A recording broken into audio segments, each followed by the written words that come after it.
It starts quietly. No one notices at first. You are 7 years old, sitting at a kitchen table, staring into the eyes of a parent who is unraveling in slow motion. Maybe the unraveling looks like bottles that never seem to empty, or maybe it's fists that clench too tightly, voices that rise too suddenly. Maybe it's not loud at all, just the hollow silence of someone who has long since given up on joy, someone too broken to show up for you in the way you need. And while no one names it, something ancient and instinctive clicks inside your small mind. If I don't hold everything together, no one will. And with that unspoken vow, childhood begins to disappear. Not physically, not in the sense of playgrounds or birthdays, but psychologically. You learn early how to carry more than your share. You learn how to smile wider, cry quieter, to read the atmosphere in a room before you even step into it. You begin to adjust, to bend, to become whatever is required in order to keep peace. You transform into the emotional thermostat of your household. You sense anger before it erupts, sadness before it spreads, tension before it tightens. You become small in the places you should have been big. You become adult in the places where you should have been free. And the world praises you for it. They call you responsible. They call you mature. They marvel at how strong you are for your age. What they don't ask, what they never think to ask, is at what cost? This is the invisible grief of children who grow up too fast. It doesn't announce itself with sirens. It doesn't leave obvious scars. It leaves patterns. Patterns that shape you long after childhood has ended. Because the truth is, when you are forced to swap roles with your parents, when you are asked to become the caregiver, the peacekeeper, the therapist, the protector, psychologists call it parentification. It's not just an unhealthy dynamic, it rewires the way you experience safety and love. It alters the map of your nervous system. Because when you are asked to emotionally regulate others before you have even learned to regulate yourself, your body adapts by becoming hypervigilant.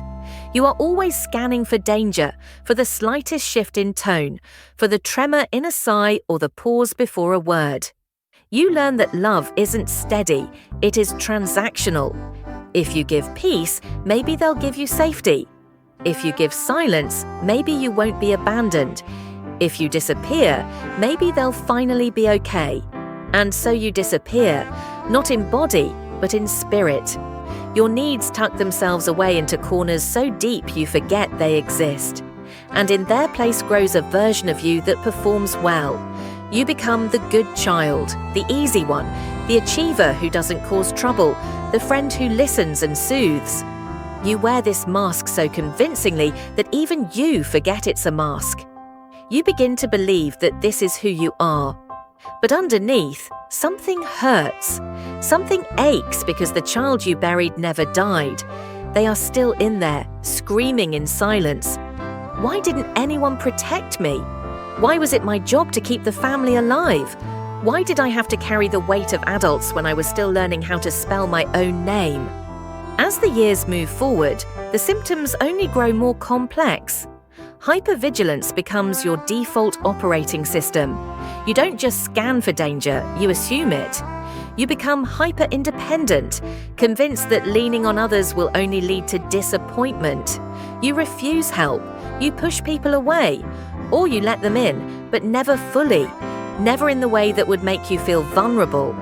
In love, you don't feel safe. Joy, when it appears, feels suspicious, as though it might be snatched away if you let yourself truly feel it. Rest feels impossible because the only way you've ever earned worth is by producing, by achieving, by being the one who never stops carrying. You mistake exhaustion for success. You mistake caretaking for love. And you never realize that you're still stuck in survival mode, that your nervous system never got the memo that childhood ended, that the chaos you once knew is no longer the baseline you need to endure. Stillness feels wrong. Calm feels like danger dressed up as kindness. Love feels like a debt you'll eventually have to repay. This is what happens when a child grows up too fast. It isn't just sadness, it's complex trauma. It reshapes the way you view yourself and the way you view the world. You may ask yourself, why would any child willingly take on that role? Why would a child abandon their own authenticity, silence their own needs, take on burdens that were never theirs to carry? The answer is simple and heartbreaking, because children will do anything for attachment. They will abandon themselves if it means preserving the bond with their caregivers. The choice is never conscious. It is written into our biology. Safety is negotiable, belonging is not. So the child gives up authenticity, gives up freedom, gives up softness in exchange for a thin, fragile tether of connection. That wasn't weakness, that was intelligence, that was instinct, that was survival. But what saved you then imprisons you now. So many of us walk into adulthood carrying that prison invisibly. We look high-functioning from the outside, but underneath it is a different story. The neglected child is still pulling the strings. We overachieve, not because we love success, but because it's the only way we've ever known to feel worthy. We stay silent not because we have nothing to say, but because we're terrified that speaking will shatter the fragile threads holding connection together. We take care of everyone else, but quietly wish someone would notice that beneath the armor, we are exhausted. We dream of someone who might finally say, "You don't have to hold it all together anymore. You can fall apart, and I will still be here." But that moment never came. And so the fantasy lingers. That unmet need doesn't belong to the adult you are now. It belongs to the child you were then. The first step to healing is not fixing. It is not trying to erase the past or overwrite it with forced positivity. The first step is witnessing. It is turning toward the parts of yourself you've silenced and saying, "I see you, I hear you, it did happen." Because until you validate what happened, you will keep gaslighting yourself with minimizations. It wasn't that bad. Other people had it worse. I turned out fine. But fine is a mask too, one you've worn so long it feels like skin.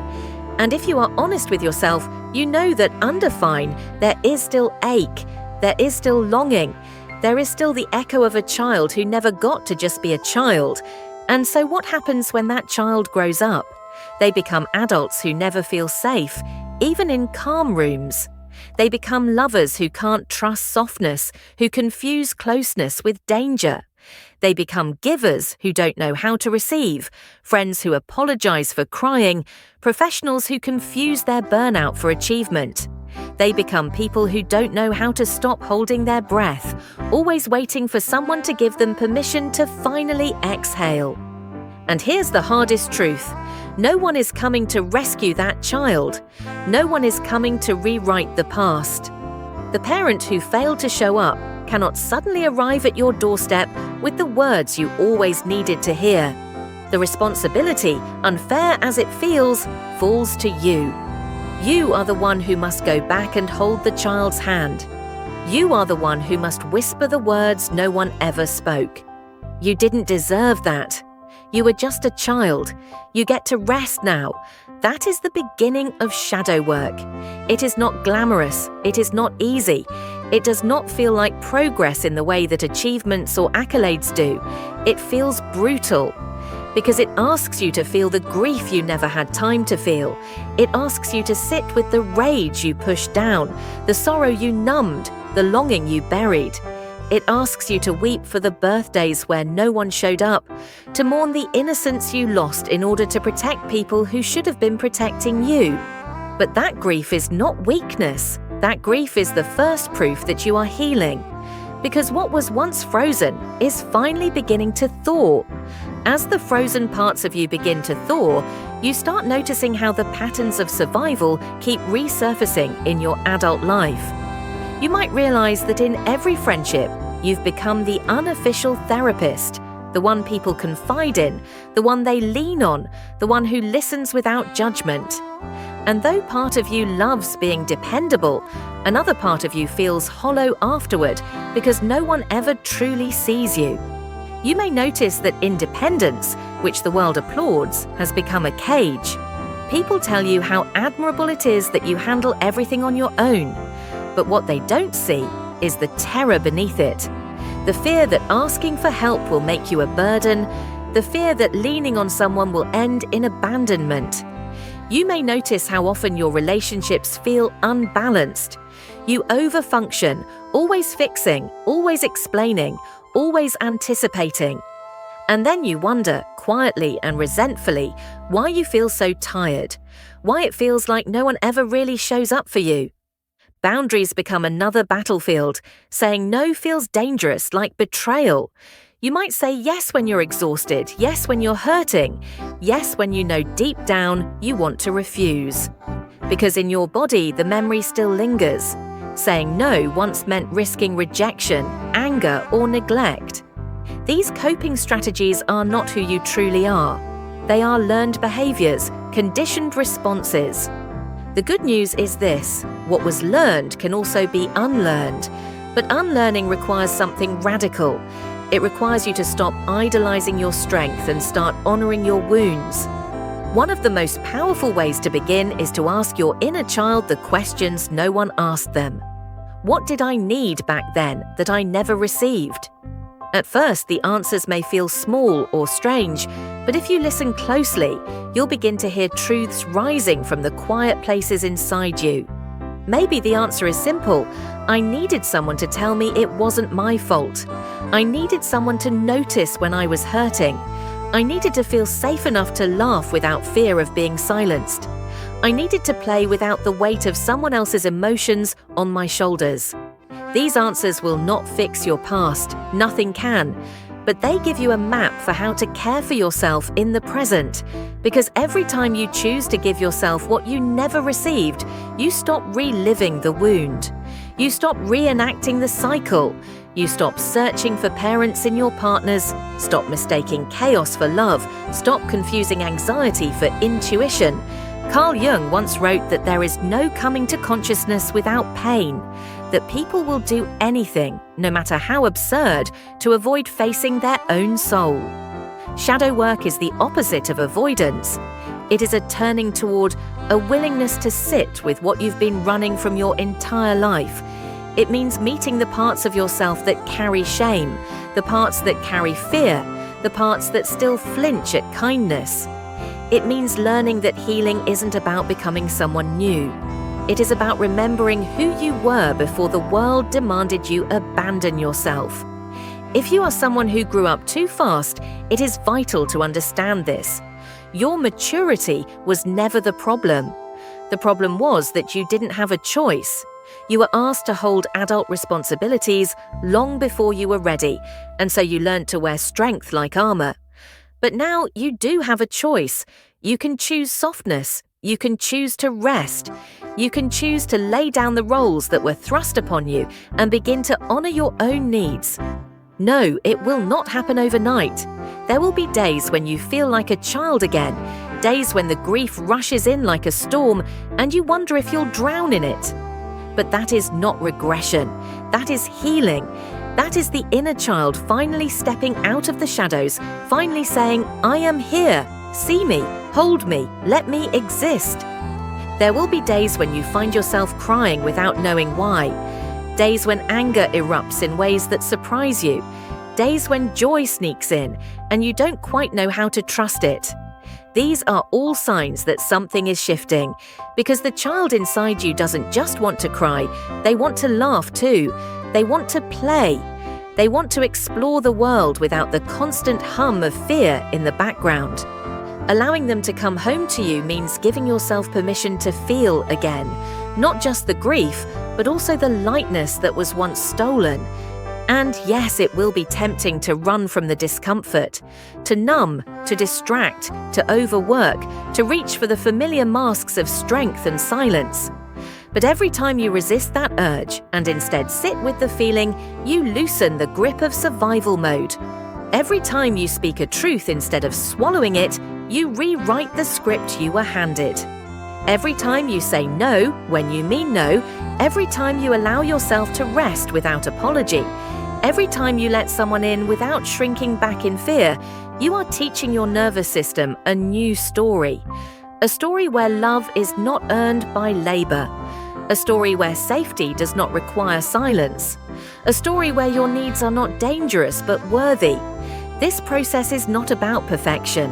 It is about presence. There will be days you stumble, days you slip back into old patterns, days you hear that old voice whispering, "You're too much, you're not enough, you don't deserve softness." On those days, remember this: healing isn't linear. It moves in spirals, circling back, peeling away layers, deepening each time. What matters is not that you never falter. What matters is that you return, again and again, to yourself. You may never receive the apology you deserved. You may never get the childhood you longed for. But you still have a future.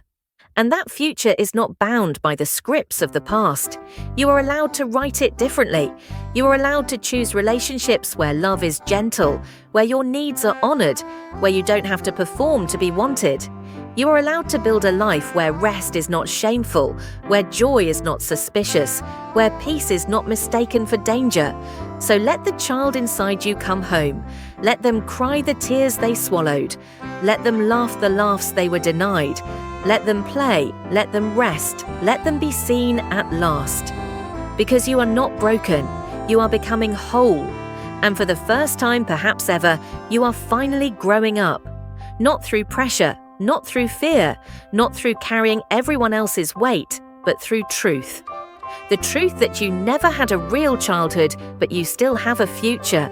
And this time, it belongs to you. So breathe. Put down what was never yours to carry. Look into the eyes of that child within you and whisper the words they've been waiting for all along. You are safe now. You are loved now. You don't have to be strong anymore. You get to be. And in that simple act of remembering, in that tender act of reparenting, you will discover that the life you thought you lost was never gone. It was simply waiting for you to come back and claim it.